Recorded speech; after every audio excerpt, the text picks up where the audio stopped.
Hello dear students, today our topic is quantity theory of money, मुद्रा का परिमाण सिद्धांत। इम्पॉर्टेंट कॉन्सेप्ट है। मुझे उम्मीद है कि आप इसको ध्यान से पूरा सुनेंगे। इस वीडियो को सुनने के बाद आप ये लर्निंग आउटकम्स होंगी। आप जानेंगे कि मनी और प्राइस लेवल के बीच क्या संबंध है और वैल्यू ऑफ मनी और प्राइस लेवल के बीच क्या संबंध है। Value of money and price level की बात कर लेते हैं पहले। वैल्यू ऑफ मनी क्या है? मनी की परचेजिंग पावर, मनी से हम कितना खरीद सकते हैं, उसकी क्रय शक्ति क्या है, दैट इज मुद्रा का मूल्य।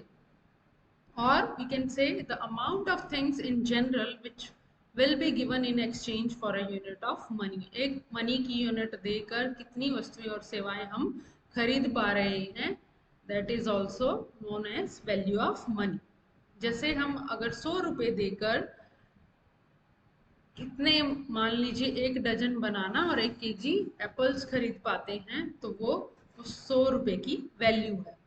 और अगर प्राइस इंक्रीज हो जाता है, यहाँ पे हम प्राइस केवल एक वस्तु की बात नहीं कर रहे हैं, हम इकोनॉमी में जनरल प्राइस लेवल की बात कर रहे हैं। सामान्य कीमत स्तर अगर बढ़ जाता है तो मनी की वैल्यू कम हो जाती है। मनी की वैल्यू और सामान्य कीमत स्तर में इनवर्स रिलेशनशिप है, जिसे दिखाया भी गया है। Value of money is equal to 1 upon general price level, जिसको हम P से डिनोट कर सकते हैं।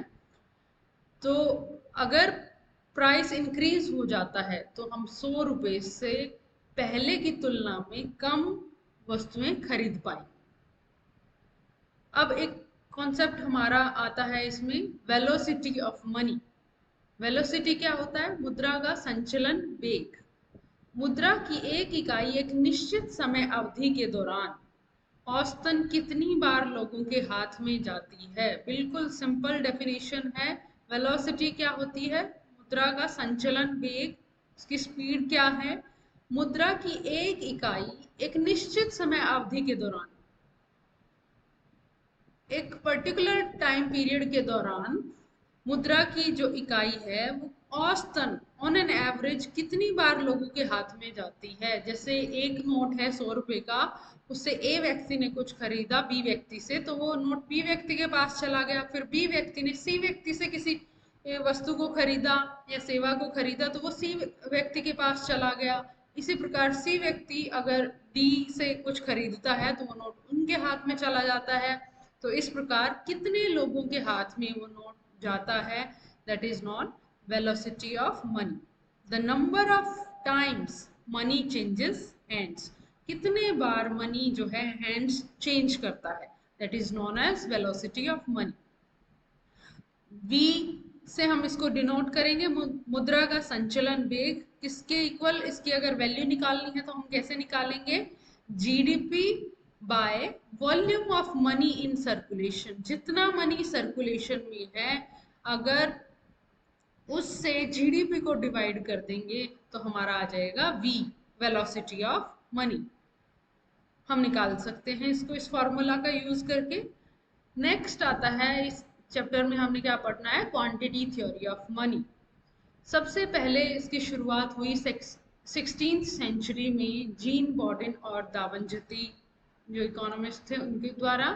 देन 20th सेंचुरी में इसका डिटेल्ड एक्सप्लेनेशन किया गया।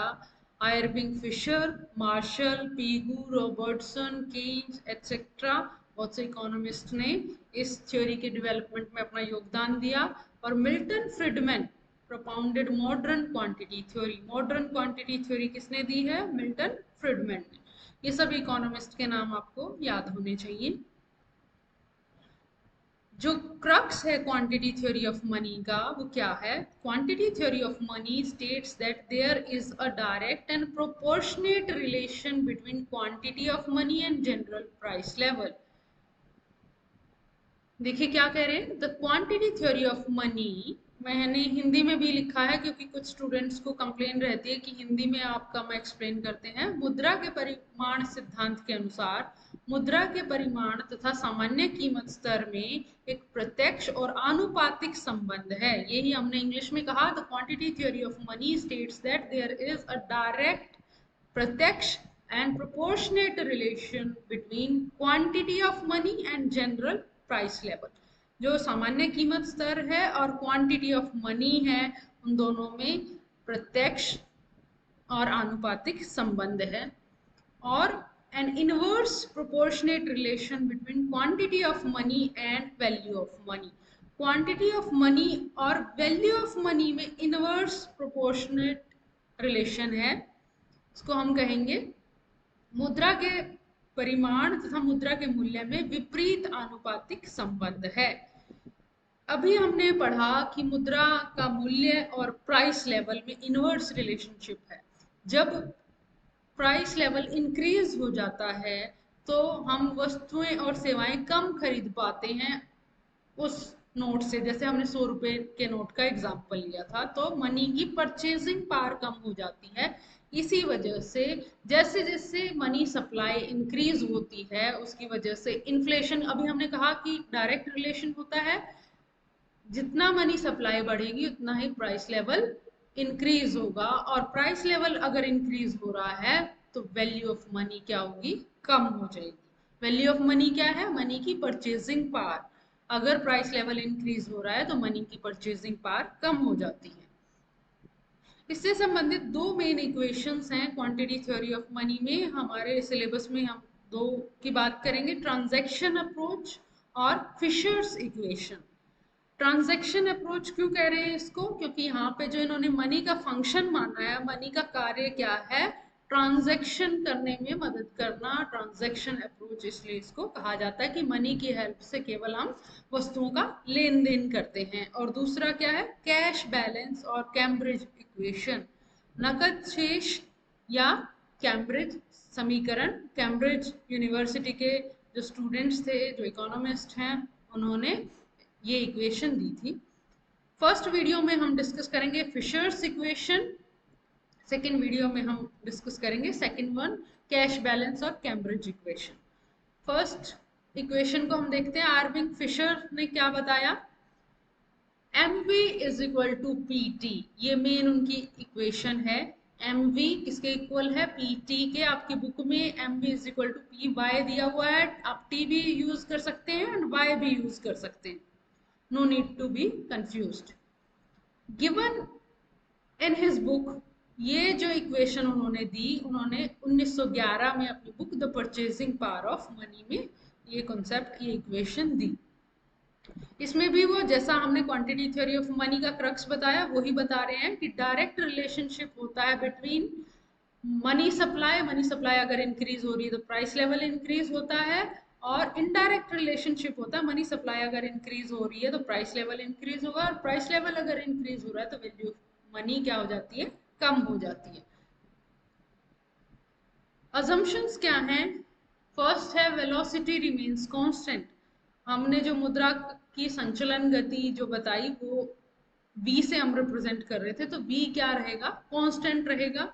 Volume of transactions remains constant, जो हमारा इक्वेशन में t इधर इस्तेमाल किया है pt, ये क्या दिखा रहा है, वॉल्यूम ऑफ ट्रांजैक्शन, वो भी क्या अज्यूम किया हुआ है, कांस्टेंट रहता है। Economy is at full employment, price is a passive factor, price में अपने आप कोई चेंज नहीं होता है और प्राइस ज्यादा कुछ और चीजों को कम प्रभावित कर पाता है, केवल मनी सप्लाई इंक्रीज होने से प्राइस में इंक्रीज होता है, इस प्रकार से उन्होंने अज्यूम किया है। ये लॉन्ग रन थ्योरी है। Money used as medium of exchange, ये इंपॉर्टेंट है, इसी वजह से इसको ट्रांजैक्शन इक्वेशन भी कह रहे हैं, क्योंकि मनी का इस्तेमाल केवल एक्सचेंज, वस्तुएं और सेवाएं खरीदने के लिए हो रहा है, मनी के बाकी फंक्शंस को यहाँ पर कंसीडर नहीं किया हुआ है। ये एक इम्पॉर्टेंट अजम्पशन है। तो अब हम बात करते हैं जो MV और PT है, उसमें MV, P और T का क्या मीनिंग है। M क्या है, मनी सप्लाई, प्रचलन में मुद्रा की मात्रा। V क्या है, वेलोसिटी ऑफ मनी, मुद्रा की चलन गति। P क्या है, जनरल प्राइस लेवल, सामान्य कीमत स्तर। T है वॉल्यूम ऑफ ट्रांजैक्शन, व्यापार की मात्रा। अभी हमने असम्पशंस में क्या कहा कि V एंड T ये क्या है, कांस्टेंट है, हमने अज्यूम किया है, अभी हमने असम्पशंस डिस्कस की हैं। तो ये जो इक्वेशन है इसमें MV क्या रिप्रेजेंट कर रहा है, MV क्या रिप्रेजेंट कर रहा है, टोटल मनी सप्लाई। MV क्या है, सप्लाई को रिप्रेजेंट कर रहा है। M क्या कहा हमने, प्रचलन में मुद्रा की मात्रा, और उसको अगर हम चलन गति से गुना कर देते हैं तो हमारा टोटल मनी सप्लाई आ जाता है इकोनॉमी में। और पीटी क्या रिप्रेजेंट कर रहा है? पी हमारा है सामान्य कीमत स्तर और टी क्या है? Total money demand. Total money demand किसके लिए? फॉर ट्रांजैक्शन पर्पसेस, क्योंकि यहाँ पर हमने मनी का एक ही फंक्शन माना है कि ट्रांजैक्शन के लिए उसका इस्तेमाल हो रहा है। तो अगर हम जो प्राइस लेवल है उसको ट्रांजैक्शन से मल्टीप्लाई कर देंगे तो वो क्या हो जाएगा? Total money demand. देखो एमवी क्या रिप्रेजेंट कर रहा है? Total money supply. और पीटी क्या रिप्रेजेंट कर रहा है? Total money demand. ये प्राइस लेवल है और ये ट्रांजैक्शंस की वॉल्यूम है कि कितने ट्रांजैक्शंस हो रहे हैं। यहाँ पर हमने क्या किया था? V और T अगर कांस्टेंट हैं तो देखिए यहाँ पर इक्वेशन देखकर हम समझ पा रहे हैं कि अगर M इंक्रीज हो रहा है तो P भी इंक्रीज होगा। अगर V और T में कोई अंतर नहीं आ रहा है तो M अगर इंक्रीज हो रहा है, मनी सप्लाई अगर इंक्रीज हो रहा है तो प्राइस लेवल भी इंक्रीज होगा। इसको इस प्रकार से भी एक्सटेंड कर सकते हैं। MV और PT हमारा जो इक्वेशन है, पीटी अगर हम लें तो एमपी के साथ मुद्रा की जो सप्लाई है उसमें साख मुद्रा को भी जोड़ दिया गया है। एम डैश यहाँ पर रिप्रेजेंट कर रहा है साख मुद्रा और बी डैश क्या रिप्रेजेंट कर रहा है? साख मुद्रा की चलन गति। तो इस प्रकार से अगर प्राइस लेवल निकालना है तो हमारा पी इधर रह जाएगा और ये राइट हैंड साइड हमारा टी डिवीजन में चला जाएगा। डायग्राम के थ्रू हम कैसे एक्सप्लेन कर सकते हैं? देखो हमने दो बातें बतानी है इधर कि मनी सप्लाई और प्राइस लेवल में डायरेक्ट रिलेशनशिप है। बिल्कुल सिंपल बात है। और इसको हम कैसे दिखा सकते हैं कि हमने कहा है कि प्राइस क्या है? पैसिव फैक्टर है और वो किससे डिटरमाइंड होता है? मनी सप्लाई से डिटरमाइंड होता है। Direct and proportional relation. X axis पर क्वांटिटी ऑफ मनी सप्लाई लिया हुआ है, वाई एक्सिस पर प्राइस लेवल है। स्टार्टिंग में क्या है? P1 प्राइस कब है? जब मनी सप्लाई M1 है। अगर मनी सप्लाई इंक्रीज हो जाती है तो प्राइस लेवल भी इंक्रीज हो जाता है। तो हम इसको कहेंगे डायरेक्ट प्रोपोर्शनल रिलेशनशिप। और दूसरी बात हमने यहाँ पर क्या बतानी है कि मनी सप्लाई जब इंक्रीज होती है तो वो वैल्यू ऑफ मनी जो है वो डिक्रीज हो जाती है। तो उन दोनों के बीच कैसा रिलेशन है? Inverse and proportionate relation. तो इसको हम कैसे बताएंगे? देखिए मनी सप्लाई इस प्रकार से इंक्रीज हो रही है। इधर हमने वैल्यू ऑफ मनी लिया है। वैल्यू ऑफ मनी स्टार्टिंग में जब M1 मनी सप्लाई है तो VM1 है, वैल्यू ऑफ मनी इतनी है। और जैसे मनी सप्लाई इंक्रीज होती है तो वैल्यू ऑफ मनी कम हो जाती है। और इसी प्रकार से M3 अगर मनी सप्लाई होती है तो वैल्यू ऑफ मनी और भी कम हो जाती है। ये थी फिशर की इक्वेशन और फिशर की ट्रांजैक्शन इक्वेशन। इसमें सीधा संबंध बताया हुआ है। M V is equal to P T हमारी इक्वेशन है, उसकी हेल्प से हम एक्सप्लेन कर सकते हैं। अगर बी और टी कांस्टेंट रहता है तो एम और पी में डायरेक्ट और प्रोपोर्शनेट रिलेशनशिप है। अब इसकी क्रिटिसिज्म देख लेते हैं हम। एक सिंपल ट्रूइज्म है ये, बिल्कुल सिंपल सी बात बताता है, कोई नई चीज नहीं है। Does not explain why money supply changes, ये भी नहीं बताता कि मनी सप्लाई में चेंज क्यों हो रहा है।